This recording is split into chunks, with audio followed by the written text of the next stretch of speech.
Hello. As you can tell by the decision I've already made on what to title this video, strangers are strange, aren't they? Because they're entirely different people who have all of their own life experiences and entire ideas of how the world is and what is right or wrong, or really, what is. And they're just walking around, doing their thing, being strange, and you could see it in different ways. I like to see it as just waiting to be engaged with, because there's a lot of, I guess, ideas out there, and some people have strange ideas.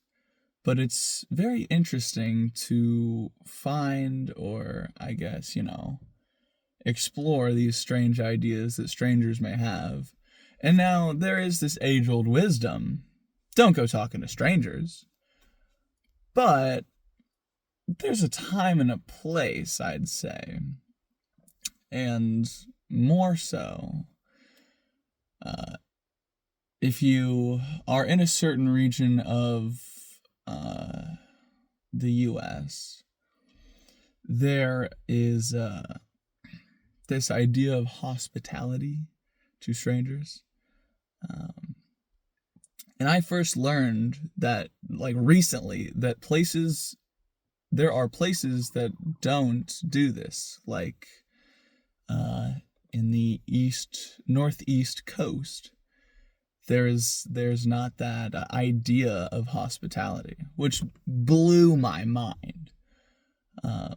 Because I guess there's less resources up there, or it's just so cold. But I suppose that with the idea that I have, of hospitality, gives me a different idea than a stranger might have about hospitality. And that's just another difference between me and the strangers. I wonder where the word stranger derives from. Because, the idea of what I'm talking about is just a person that I have no affiliation with, no relationship built with them at all. Even just, two people, being in the same area, have somewhat of a relationship, right? Because they're in the same area. But a stranger doesn't even have that. Now, meeting a stranger could prove difficult with that conception, but we'll go with the idea of just you haven't interacted. You may be in the same location, just no interaction. And the belief of hospitality towards strangers, and wherever that root word stranger comes from, because you could imagine it would be strange, which is just weird, but they're not a weirder. They're not a person who is weird. They're a person you have no relationship with. So why do we use stranger? And I wish I had the answer to this. I'm just asking questions. But I'm curious. So I guess if you're a real smarty pants, you can drop a comment in the comment section down below and tell me all about what the root word of stranger means and how this idea came to be developed, if you want. Or I can just Google it. We all have the internet.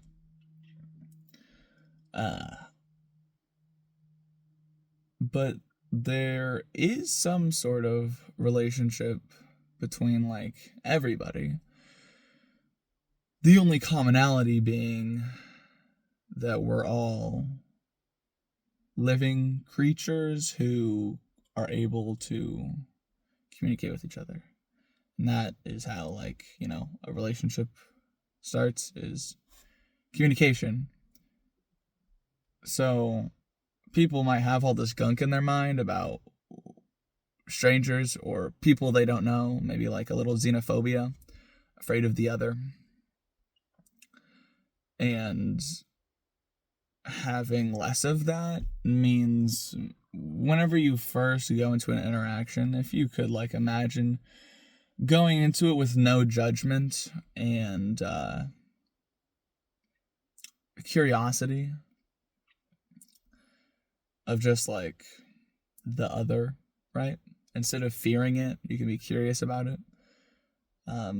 Makes for like, a much better conversation, or just like less hate, brah.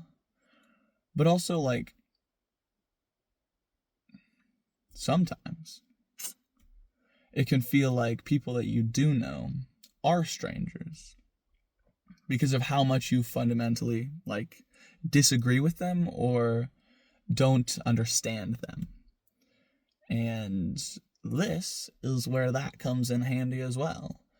If you, instead of thinking about it like, I don't understand you, I fear you, or why are you doing this? Explain it to me in a way that I understand. Which isn't the worst way to go about it. There are better ways. So if you, boom, hit them with the, I know that we disagree fundamentally about this. I just want to understand your perspective and why you believe it. And then, this will be the difficult part.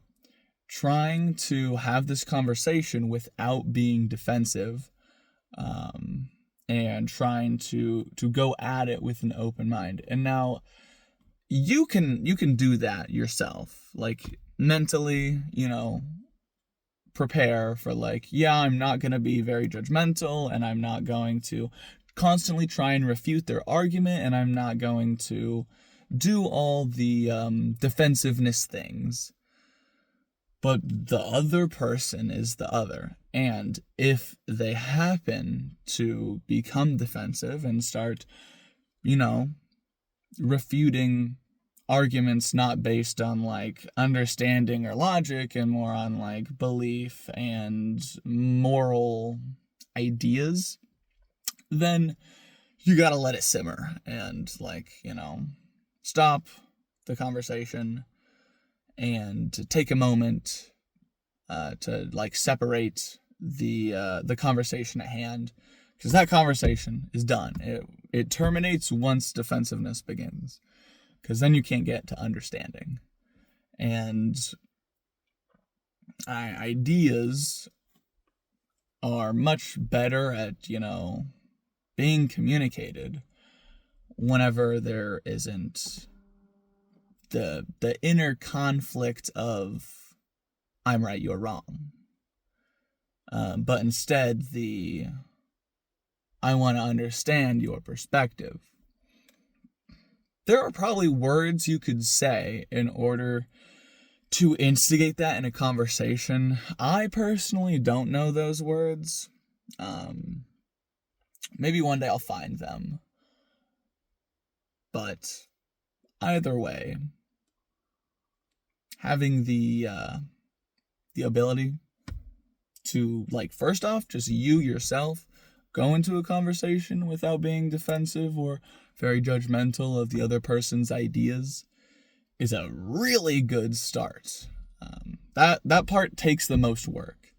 And then just being able to communicate that feeling to them is like the action part, and the rest is preparation.